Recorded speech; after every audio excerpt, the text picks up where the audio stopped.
So Doug, the first thing I want to ask you, if you could just give us like a brief overview of what the conference tomorrow is going to look like. Well, we have a fantastic lineup of speakers to talk about suicide prevention. There's a lot of mental health issues that people are struggling with, especially since the pandemic hit and the COVID-19 restrictions. So we want to give people an array of different speakers on different topics to meet different subpopulations who struggle with suicide, PTSD, anxiety, an array of mental health issues. So we think we have an incredible day lined up for lots of people. All right, so you're talking about this incredible day. Can you give us a sneak peek of what it's going to look like from start to finish? We've got a ton of speakers lined up. Tell us a little bit about that. Sure. We have different tracks, so people who register can pick the track they want to go watch. For example, we have one on as a faith-based track for people who want to learn about the importance of faith in recovery. We have a track for young adults and students. We have one for elite athletes. In fact, if I was a parent and had a child in junior high school, or college that was a student athlete, the conference is worth watching just for that. I mean, we have incredible presentation about the difficulty with pressures on kids and young student athletes and the mental health issues that sometimes that brings on.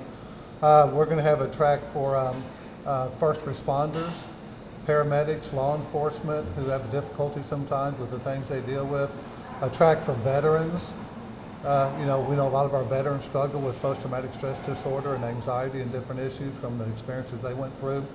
And also we have an incredible, powerful family impact panel where we'll have members of this community talk about individuals in their family, a child, a spouse, who they lost to suicide, or then one individual who struggled with suicide himself and how he overcame that. So an incredible lineup for everybody out there, something they can pick and choose. I also want to mention if somebody has to work tomorrow because it's from 8:30 to 2, well, guess what? If you register, it's free. You can go back and watch the sessions later because they're recorded. That's great. I actually did not know that. That's really important information. Yes. So it is going to be recorded. So if you register for free, right, and you can't attend live in person, or not in person, but then it will be recorded. And how do they get that recording afterwards? We'll send them an email. Have access to it through the computer. Okay, so let me ask you this. We're talking about these specific tracks, right, that people can choose. When you guys went about choosing your speakers and choosing the tracks, first responders, veterans, that come from, experience, people in the community saying this is what we need, these are the people that need this help. How'd you guys come up with each track? Well, a variety of ways. One, after last year's conference, every conference we do, we ask for feedback. What would you like to hear next year? What was important? What was the best part and not, the part you wanted to see more of? So we took that, the feedback from last year, and went out to those areas. And also just the statistics and numbers out there. We know veterans, we know first responders, we know families, we know students, we know people in those areas really struggle. So between those two sort of ideas, that's why we came up with what we wanted to do. Okay, so let's talk logistics really fast. I know you mentioned the time briefly, but will you re-go over time, how to register, who can participate? Yes, it's from 8:30 to 2 tomorrow, Thursday, November 4th. You register, just go to BVCOSP at BVCOSP 2021 at eventbrite.com. Okay. And it'll be, again, 8:30 to 2, and we will have just different speakers throughout the day. Also, we have incredible keynote speakers during the lunch hour. We have one individual who was born a congenital amputee, yet he's the only person to ever play minor league baseball and college football. Wow. Really inspirational stories. So we have some people like that that's really going to motivate individuals. If you're struggling with a mental health issue or any type of issue, you don't want to miss those speakers. And so is it going to be in person? Is it over Zoom? It'll all be over Zoom Okay. because of the COVID restrictions Sure. and just logistics of it. We decided to do it on Zoom this year. I even think that maybe makes it easier for people to participate. They can, log on, like you said, while they're at work on their lunch hour or something, right? Very easy. No travel involved. You can do Right. it from your convenience of your own home or office. So let's talk a little bit about the impact. Obviously, what you guys do already impacts the community. Now you're having this conference. First, talk to me, what is the need to have something like this tomorrow? Well, it's enormous. We know that the numbers from the COVID restrictions last year and all this stuff associated with that, the mental health numbers skyrocketed. There's been over a 90% increase in intake screenings across America for anxiety in the last year, over a 60% increase in depression screenings. We know the number of calls to suicide hotlines the numbers I've seen are between 60 and 65% increase last year, mainly from young people who missed school, as well as the elderly who were shut in and couldn't have the visitors they used to have, et cetera. So we know the numbers are there. The world is more difficult, it seems like, all the time. People lost jobs last year. Some have not recovered, by the way, yet. Some lost their retirements, you know. It's very difficult on people. So this is a really good opportunity to learn how to deal with those issues.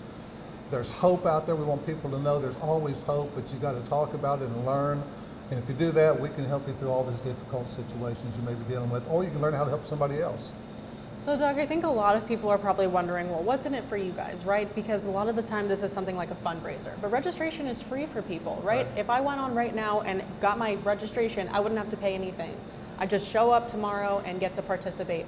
So what is the purpose of this? I mean, what do you guys hope comes of this conference? Well, there is a small fee if you want continuing education units, like a licensed professional counselor. Sure. There's like a $15 fee because it takes extra work for us to do all that paperwork.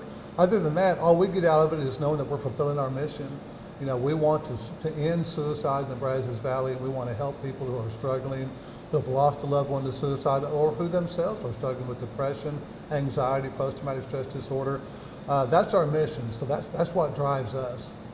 And so talk to me a little bit further about continued education. You talked to me about maybe a counselor. How do you guys set people up with that? Well, if somebody, when they register, there's a way to simply say, I want CEUs, and with that, the computer gives them the right information that we need to send that paperwork into their licensing board, and then they get the training credits.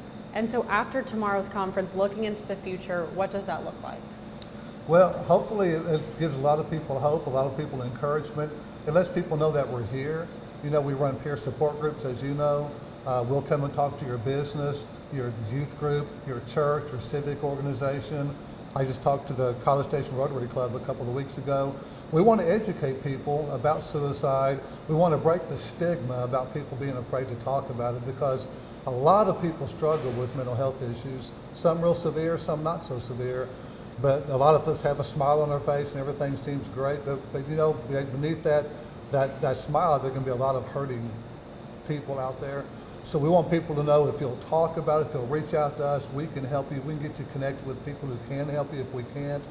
And together, we can save lives, improve the lives of those who are struggling, and give hope to those who don't see hope right now, and help those who have lost a loved one to suicide recover, because that is a very difficult process. And so the best way to connect with you is? It's through our email, bvcosp@gmail.com, or they can call us 979-450-1752. Perfect. And anything else that you want people to know, either about the conference, about your nonprofit organization, or just about suicide prevention?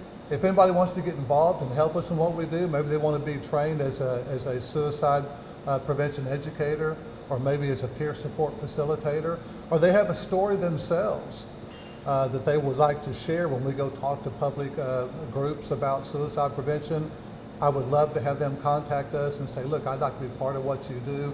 Maybe they want to be a board member, they want to give more time to what our organization does, or if they want to donate. You know, certainly we're a nonprofit, we always use donations to help fulfill our mission, so we could use all of that.